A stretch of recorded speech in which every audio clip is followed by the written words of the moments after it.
funções do Estado: legislativo, jurídico e administração. Fazer leis, julgar e executar as leis. Princípio da divisão dos poderes. Isso aqui é bem interessante. Vamos falar agora um pouco sobre... Daqui a pouco a gente vai falar sobre parlamentarismo, presidencialismo. Isso é bem interessante. Isso aqui veio de Locke. Tá? Foi a primeira vez que houve algum tipo de divisão. Já existisse em teoria. Mas lembra, a gente está aqui, Locke, 1710, ele nasceu em 1620, eu acho. E ele tendo nascido em 1620 ainda está naquela parte da monarquia, em que o governante, ele é tudo. Ele é juiz, ele é o executor, ele é o que julga, ele é o que faz as leis, ele é tudo. Depois das revoluções inglesas, veio essa separação. O legislativo e o executivo são um órgão mais ou menos separado. Essa separação começa lá. Você separa primeiro-ministro do chefe de Estado. Então essa separação começa aqui com Locke, nas revoluções inglesas. Divisão horizontal dos poderes. Montesquieu também falou sobre isso no Espírito da Lei, só que aqui é tripartite. Aqui no parlamentarismo é bipartite, aqui é tripartite.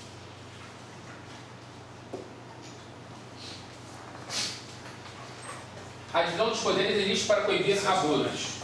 É um termo americano que cunhou isso aqui, chamado check and balance. Já ouviram falar nisso? Um fica checando e avaliando se o outro está fazendo besteira ou não, está cumprindo as leis ou não. A divisão não significa que um poder não pode exercer a função do outro. Exemplo: se abrir a Constituição lá, está: o presidente pode editar medidas provisórias, temporárias, se tiver urgência, relevância, etc. O que é uma medida provisória? É um dispositivo que tem força de lei, ou seja, é quase uma lei, praticamente uma lei. Mas ele não é legislativo, ele é executivo. Outro exemplo: decreto autônomo.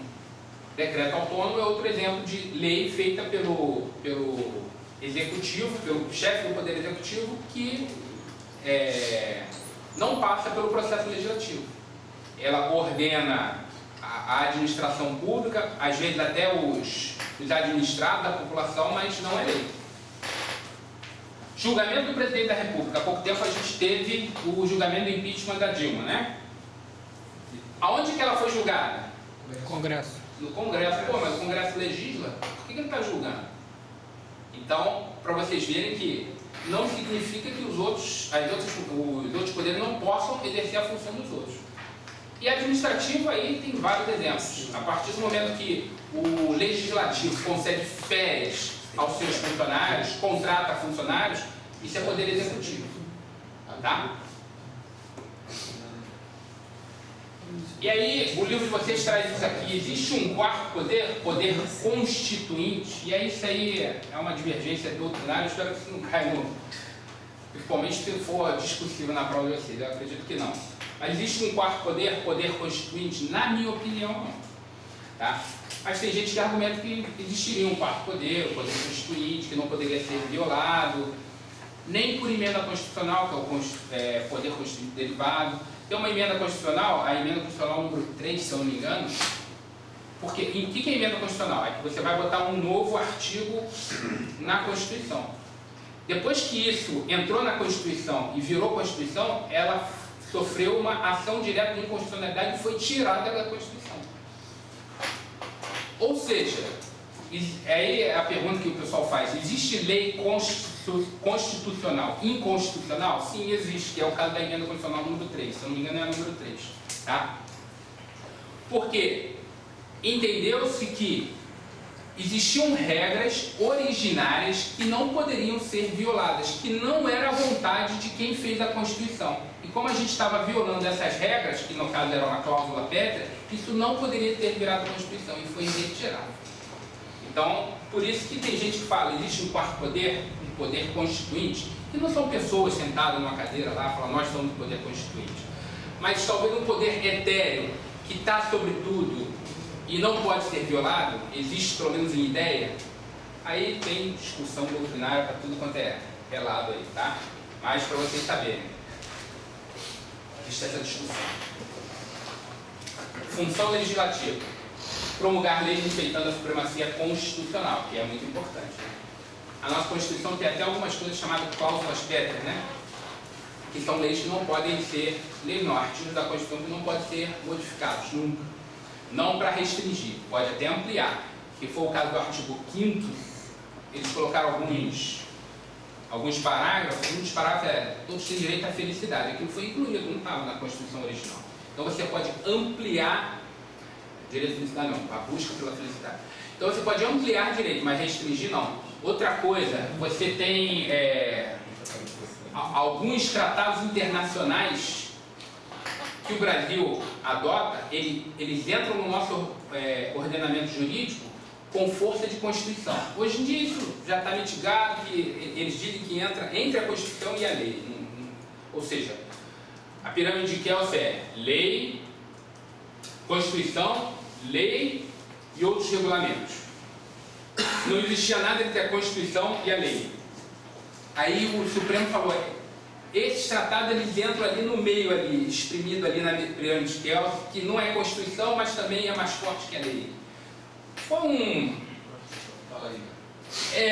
não digo um balaio de gato, mas um remendo que eles fizeram lá para resolver um problema lá da época, que a gente não vê um caso, mas só para vocês saberem, cultura geral. Processo legislativo. Então, agora a gente vai falar sobre como é o processo legislativo no Brasil. Tem uma fase inicial, que ela é formal, iniciada pelos órgãos do Estado. Então existem leis que são de iniciativa de alguns órgãos do Estado. Por exemplo, nós, Forças Armadas, se nós quisermos aumentar nosso efetivo, o Congresso Nacional, um deputado pode ir lá e fazer uma lei dizendo: vamos aumentar o efetivo das Forças Armadas? Pode? Não. Não pode. Quem pode? Só o presidente. Só o presidente da República. Isso é iniciativa. Tá? Então tem algumas leis que têm iniciativa própria. Por exemplo, a lei da magistratura nacional. Só o órgão judiciário, só o judiciário pode dar o pontapé inicial nessa lei. Ninguém pode nem tentar escrever alguma coisa, não. O judiciário tem que dar o pontapé inicial. A iniciativa formalmente são esses órgãos que estão na Constituição, todos eles, quem pode dar iniciativa a essas leis, estão na Constituição. E o informal é a iniciativa popular. Por exemplo, a lei do desarmamento. Aí existem formas de participação popular, né? Referendo, plebiscito e iniciativa popular propriamente dita. A lei do desarmamento passou por um referendo. A gente já votou se a gente queria continuar presidencialismo ou parlamentarista. Alguém votou nessa? Não, eu votei. Eu já votava. Perguntaram. Não faz muito tempo não. Você é 92, Edilson? Não, foi 93 não. Eu era estudante segundo ano da escola naval. 93. Foi 93. Eu estava no segundo ano da escola naval.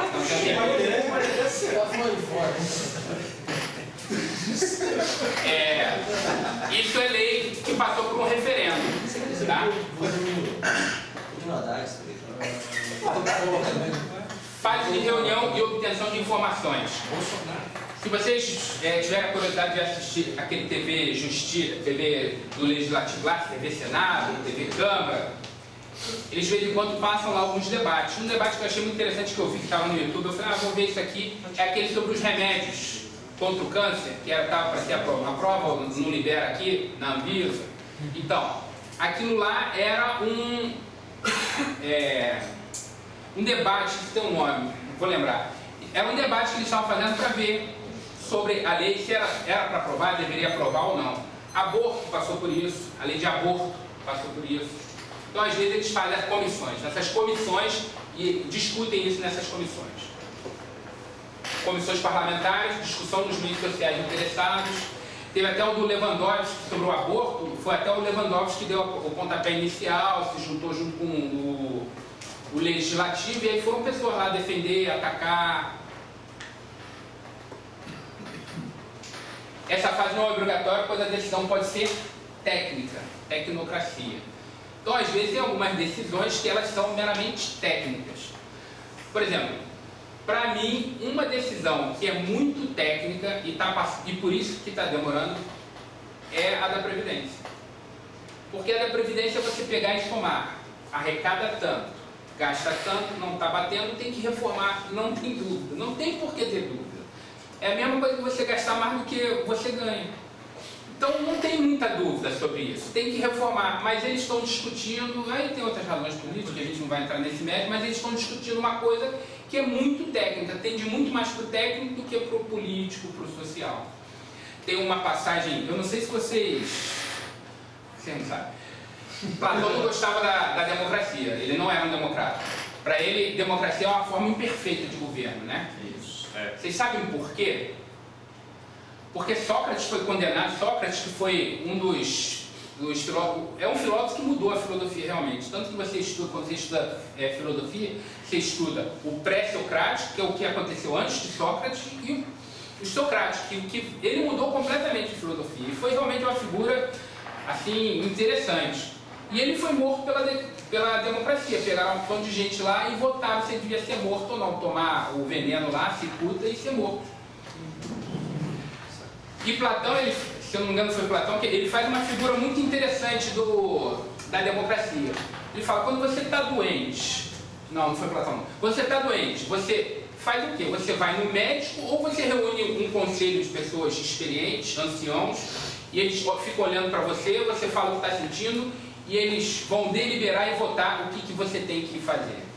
Então você vai no médico, né? Então, por isso que o Platão, ele não gostava da democracia, porque ele falava, a democracia é você fazer pessoas que, por mais velhas que sejam, não têm experiência em determinada área e vão decidir a tua vida, tá? Por isso que Platão não era democrata. Verdade. Mas não sempre. Tem coisas que tem que ser a democracia, tá? Então a gente tem que saber ponderar. Pô, isso aqui é técnico, isso aqui vamos deixar quem conhece decidir. Não, isso aqui a gente pode deliberar. Mané, só uma dúvida. E a questão lá do plebiscito? O povo não votou que a gente deveria ter o direito de ter arma? E mesmo assim... Sim, mas então, isso é complicado. Eles não são obrigados a respeitar o plebiscito. O plebiscito é uma consulta. É chegar para você e falar, o que você acha? Ah, você acha isso? Obrigado pela sua opinião. Eu vou tomar uma decisão completamente diferente do referendo. É diferente do referendo. Do referendo. O referendo eles fazem a lei e perguntam para você, o que você achou dessa lei? Entendeu? Então, é muito, principalmente no Brasil, né? No Brasil que o nosso povo, na minha opinião, o nosso povo não sabe votar, nosso povo não é um povo politizado, a gente vai até falar sobre isso lá quando falar de partido político. Como nós não temos um povo muito politizado, então o brasileiro tem uma dificuldade de votar corretamente. Vamos ser sinceros, um povo que elege tiririca, esse rol, pô, daqui a pouco vai colher tudo essa coisa agora. Como Bolsonaro aqui. Não, mas bota pi na hora aqui da edição. que essa indivídua, a nossa amiga lá, ela processa todo mundo, prendeu, acho que o Gentili, né? Danilo Maria Gentili. do Leonardo. Então, o povo que elege. Foi você que falou, não foi eu. Um povo que elege um povo que elege uma pessoa desse tipo, tiririca, quer esperar o quê? Tiririca fez aquele discurso, quando ele fez o discurso assim, cara. Analfabeto, né? Praticamente analfabeto. Ele quando se elegeu, não sei se vocês lembram disso, ele teve que ir lá perante o Tribunal Regional Eleitoral provar que sabia ler, porra. Como é que eu voto num cara desse? Poxa. Sinceramente, eu acho que o Bolsonaro, ele é um cara honesto, etc., ele tem meu apoio. Mas, vamos ser sinceros, ele tem preparo para ser presidente. Não fez ECM. Bom argumento. Entendeu? Porque, vou ser sincero com você, eu estudo economia, ciência política porque eu gosto. Eu nunca fiz faculdade de ciência política nem de economia, mas eu gosto de economia. Um presidente que não sabe o que é tripé econômico, já está pegando. Está ruim. Porque é uma coisa simples e fácil. Tá? É taxa de juros, inflação, são coisas fáceis. Mas ele foi perguntado a ele sobre isso umas 20 vezes. Se eu sou candidato a presidente, você me pergunta a primeira vez, eu não sei. Você me pergunta a segunda vez, eu não sei. Na terceira eu vou saber. Eu vou no Google, hoje em dia, é tão fácil, você vai no Google, lá, tripé econômico, e ele vai te dizer, entendi, é controle de inflação, taxa de câmbio e uma outra aí, por isso que é tripé. Então beleza, então agora já sei o que é tripé econômico. Quando o cara pergunta, não, nós vamos controlar a inflação, não. Porra, o cara não teve a curiosidade de fazer isso. Vamos ser sinceros, um cara desse tem preparo para ser presidente? Na minha opinião, não.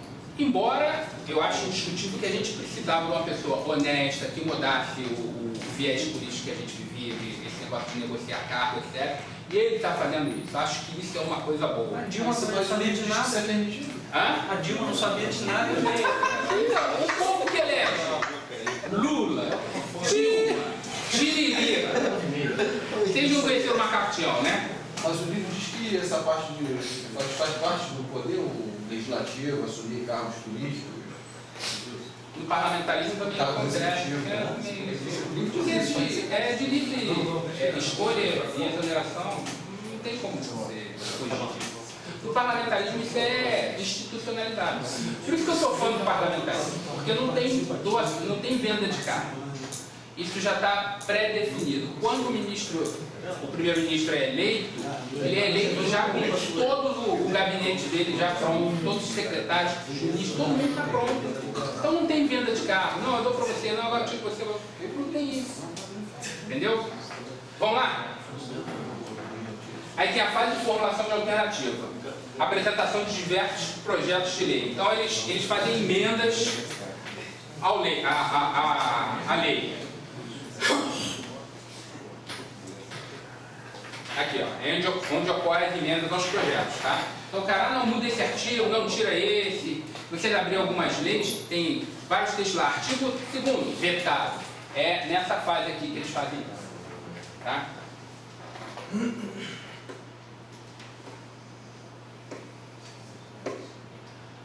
Fase de deliberação legislativa, confrontação de opiniões particulares, é onde eles vão lá para o Congresso e apertam o botãozinho lá e votam.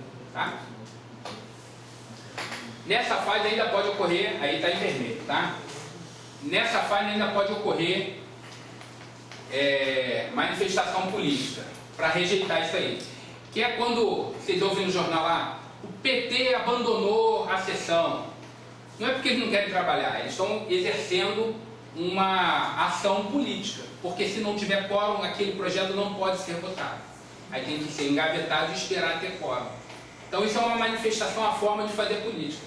Às vezes não é um partido, às vezes é uma bancada. A bancada da bala não concordou com o projeto, todo mundo da bancada sai. Aí o quórum desce e você não pode aprovar a lei. Tá? Tem um quórum mínimo para você aprovar leis. Tá aqui, ó, o partido se retira para prejudicar o quórum. Decisão final, que é a sanção, veto e derrubada do veto. A sanção é quando o presidente diz, ok, está aprovada a lei e ele manda para publicação. Ou então quando ele veta. Se ele vetar, que é, se ele achar por razões técnicas, essa lei é inconstitucional porque não respeitou tal procedimento. Ou por razões políticas, não, essa lei não é boa, vai prejudicar, eu não vou aprovar isso aqui. Ele faz um veto, só que esse veto, ele pode ser derrubado. E aí,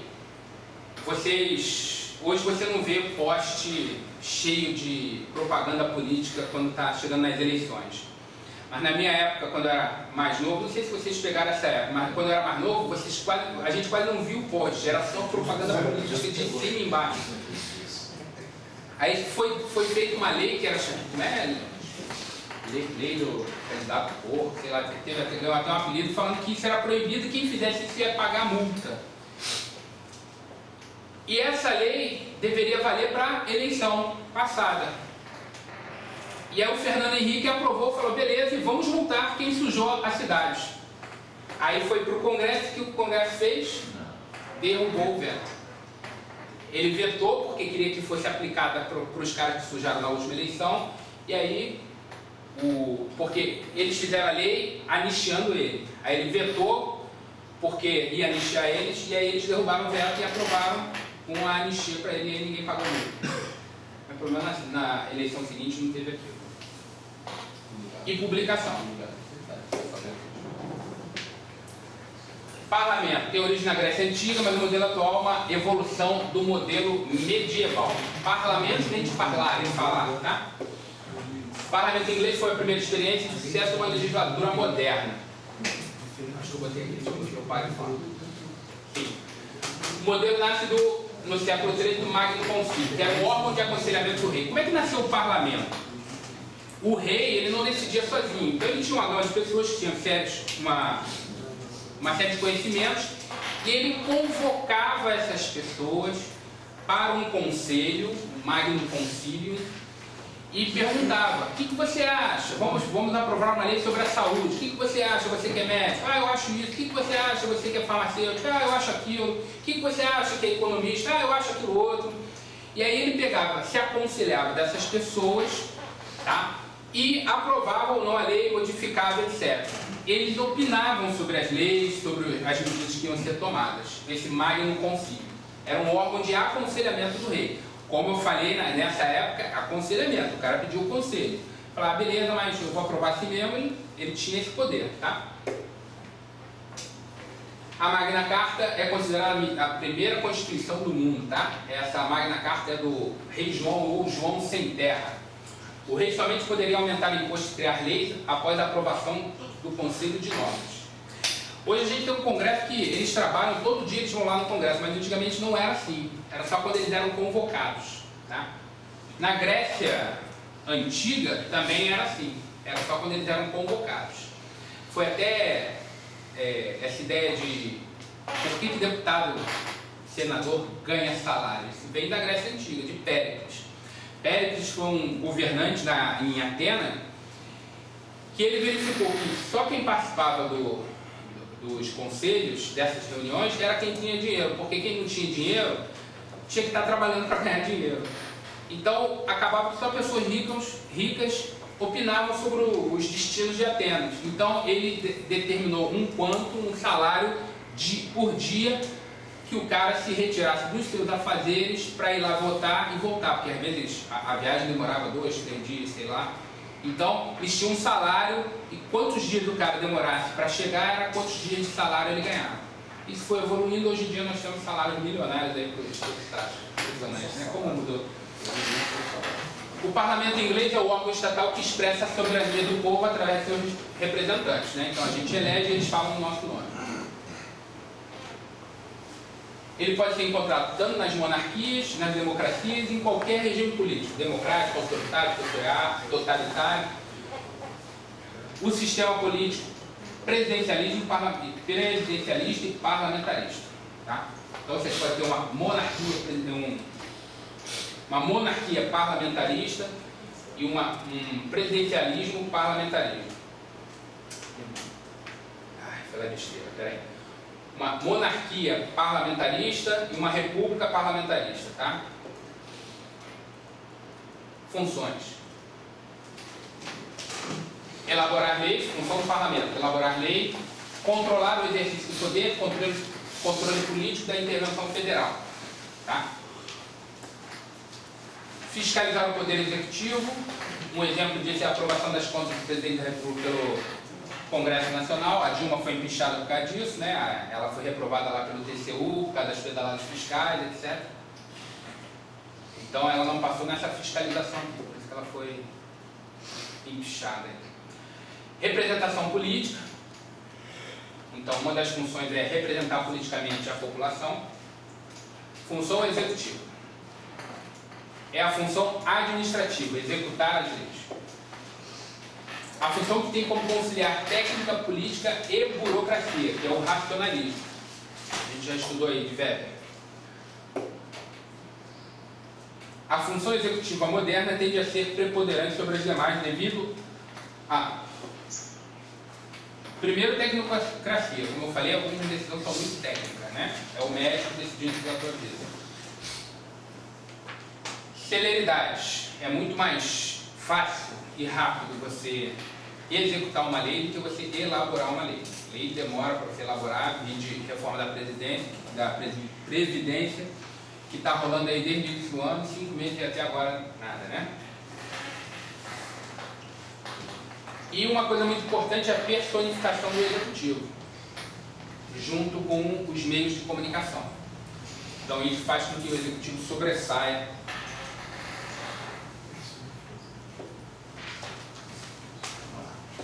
Função jurídica. Essa é fácil, soluciona controvérsia sobre a correta aplicação da lei. Jurisdicto significa dizer o direito. Então, por isso que é jurisdição, jurisdicto. O Poder Judiciário pode criar leis? O que vocês acham? Pode ou não? Sim. Depende. É controverso, tá? Mas o livro de vocês coloca que pode, né? Então, a princípio, para ler, para a prova de vocês, digam que sim, mas tem gente que se debate muito contra isso aqui é muito perigoso, tá? Mas o livro fala que sim, né? O Poder Judiciário pode criar direito? Também sim. Decisão transitada em julgada e preenchimento de lacunas de direito, que também é muito controverso e perigoso isso aqui. É nesse momento que o Judiciário revela seu traço político. Tem até gente que defende que o STF, eu sou um desses defensores, que o STF, por ser um órgão político, devia ser eleito. Alguns países adotam esse tipo de medida. Para mim tinha que ser eleito e temporário, porque eles atualmente não são eleitos, são escolhidos pelo presidente da República, né? Passam pela sabatina do Senado, mas nunca teve um ministro do STF reprovado pelo Senado. Ele passa pela sabatina do Senado e aí ganha um cargo vitalício com o maior salário do país, que para mim é perigoso. E aí já botei aqui, essas questões são muito controversas, né? Principalmente essa aqui. Pode criar lei, pode criar direito, mas isso não cai na prova de vocês não. Se cair na prova, eu digo que sim, pode, através da jurisprudência. Então, forma de Estado e exercício do poder político. Forma de Estado, quanto à atividade econômica, o Estado do bem-estar, Estado social, Estado regulador e Estado neoliberal, né? Existem outros, tá? A gente critica muito o Centrão hoje em dia, virou um negócio pejorativo, né? Mas nem sempre foi assim, tá? Você tem algumas vertentes políticas que são os comunistas, anarquistas, socialistas, liberais, neoliberais, liberal social, antigamente era até um partido por Partido Social Liberal. Então você tem várias posições nesse espectro entre esquerda e direita, você tem várias posições ali para o centro, tá? Direita e esquerda é que hoje a gente está vivendo um radicalismo muito grande, mas não tecnicamente, pelo menos para a ciência política, não se atenham a isso. Você tem posições intermediárias tanto para um lado quanto para o outro. Tem um cara que não é o radical de direita, ele é um radical mais de centro, tem um cara que não é o radical da esquerda, ele é um esquerda mais voltado ao centro, tá? O neoliberal hoje é considerado o radical de direita, o cara que está lá no direitão mesmo. O Estado... Tem um cara chamado Milton Friedman, já ouviram falar? Tem uns vídeos dele no YouTube que são interessantes. Ele prega que, na concepção dele, o Estado não tinha que dar educação, saúde, nada disso. Você vai se educar se você quiser. Você ganha teu dinheiro, se você quiser se educar, você se educa. Se não quiser, saúde, mesma coisa. Previdência, mesma coisa. Não tinha que ter nem previdência social. Para ele, você junta teu dinheiro para, se acontecer alguma coisa, você se proteger. Para sua velhice, você ter dinheiro. Se você não quiser, gasta tudo em cachaça e quando chegar na velhice, o problema é teu. Tá? Esses são os radicais. Ele era um neoliberal. Tem outros caras, Mises, já ouviram falar? Ludwig von Mises. Então, outro também radical de direita. Eu sou mais pro centro, eu sou mais keynesiano. E também é uma falácia, a ignorância é foda, né? Você já ouviu falar de John Maynard Keynes? Então, o Keynes, Você fala, o Keynes é um socialista, eu ouvi isso nas redes hoje, né? É um socialista, é um comunista, o Keynes. Isso é uma grande burrice, uma grande besteira. Keynes é um defensor do capitalismo. E ele lança a teoria econômica dele para salvar o capitalismo depois da crise de 29. E aí tem nego que fala que o cara ele é o comunista, porra. Não existe besteira maior você falar que o keynesianismo é uma teoria econômica de esquerda. Não tem coisa mais estúpida do que isso, economicamente falando.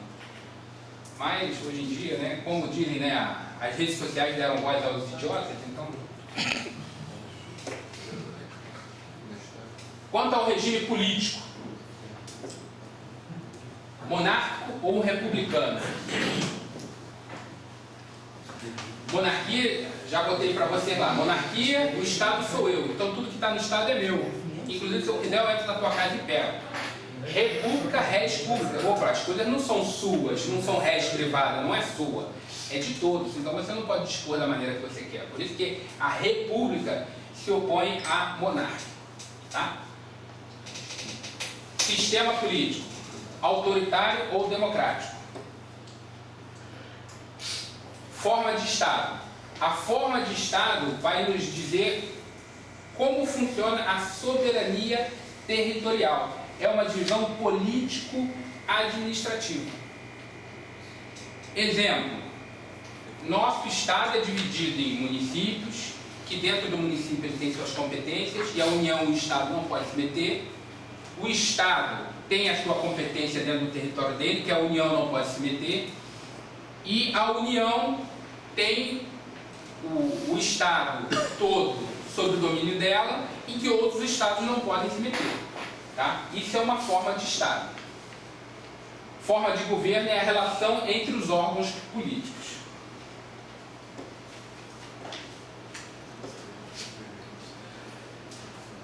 Quanto à distribuição de competência no âmbito político, administrativo. Simples ou unitário, estrutura política centralizada. Exemplo, Brasil Império, vou ter até aqui para vocês, a Espanha. Tá? É um Estado simples ou unitário. Então tem uma regra única que é ditada para todo o território nacional. Embora os Estados lá na Espanha possam dizer o direito dentro do seu Estado, se a União, ou o Poder Central, melhor dizendo, o Poder Central falar, não, agora, isso aqui que você regulou, agora eu vou regular, ela pode fazer isso. No Brasil não pode, porque a Constituição veda. Composto, é o nosso caso. Confederação, federação. O que é a confederação? O melhor exemplo, União Europeia. É uma confederação. Então, os Estados federados, eles mantêm uma parcela maior de autonomia enquanto eles estiverem participando daquilo. E o dia que eles não quiserem mais participar, eles simplesmente saem. Isso é o que está acontecendo agora com a Inglaterra. Eles estão até hoje deliberando se vai sair para decidir, vai sair ou não vai sair. Tá? Mas eu posso sair de uma confederação a hora que eu quiser, como a Inglaterra está fazendo com relação à União Europeia. Já na federação, não. Aí, já viram minha aula? Todos viram, né? Negócio dos pratos? Então, é aquilo. O prato do Senado, o Senado é o representante do Estado. Por isso que são 3 por Estado. Então, eles são representantes do Estado. E o prato está para baixo porque dali ninguém pode sair. Não pode chegar ao Rio de Janeiro e falar assim, eu quero ser independente agora não quero... Não pode. Isso é caso até de intervenção federal. Tá? Na época de Getúlio Vargas é bem interessante isso. Por isso que eu gosto do Getúlio, né? De estudar essa época do Getúlio. Na época do Getúlio Vargas, os estados podiam pedir, inclusive, empréstimo